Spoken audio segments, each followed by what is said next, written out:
Sino nga namang hindi mapapabili ng lechon kung ganito namang kaganda yung mga tindera? Pero hindi lang tindera ang dahilan kung bakit dinadayo ang tindahang ito. Dahil pagdating sa lechon, sigurado mapapalaban ang cravings mo. Meron po kami 100 pesos lang. Meal na po yun with Java rice and only drinks po. May heart, baka gusto nyo pumunta dito sa amin. 100 lang po ang lechon namin. Pwede rin umorder online. Kung may nila po Cavite, pwede po ma-deliver. Dito po kami, katabi lang po ng Don Benito's Pinakayang Count Cavite. Katapat lang po namin ay Wiltex Pinakayang Count Cavite. Nag-open po kami 8 AM hanggang maubos po. Dito nga pala tayo sa May Kawit, Cavite. Tapos dinayo nga pala natin ito nagte-trending na lechonera. So ito nga pala yun, no? Boss, May 100 lechon sila pesos, meron ng 60 grams, saka only drinks. 100 pesos lang to? 100 lang. Grabe, no? Tapos saka drinks ka pa. Mismo. Kahit nag-aantay ka, pwede ka na mag-drinks, no? Wow. Yung lechon nila, oh. Lambot. Ngayon lang ulit ako nakakain ng lechon.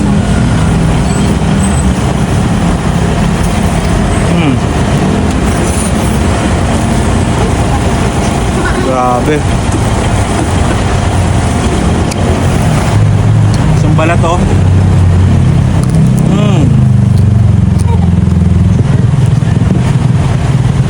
Narinig niyo ba yung lutong? Tapos mayroon din sila dito ng lechon sisig na 100 grams to. Pero tingnan nyo naman, oh, kakaiba sa mga sisig. Parang hindi naman siya tinipid. Tapos lechon siya. Lechon sisig.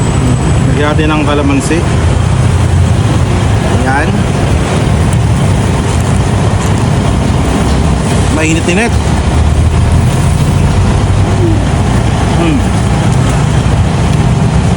Halos tatama na itong eh.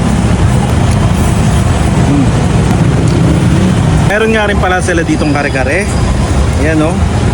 Na lechon din. Tapos napaka-creamy din ang kare-kare sauce nila, oh. Tapos meron dito alamang.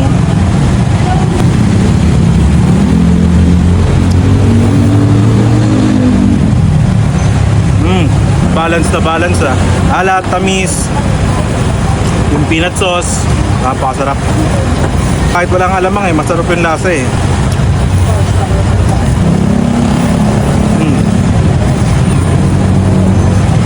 Panalo.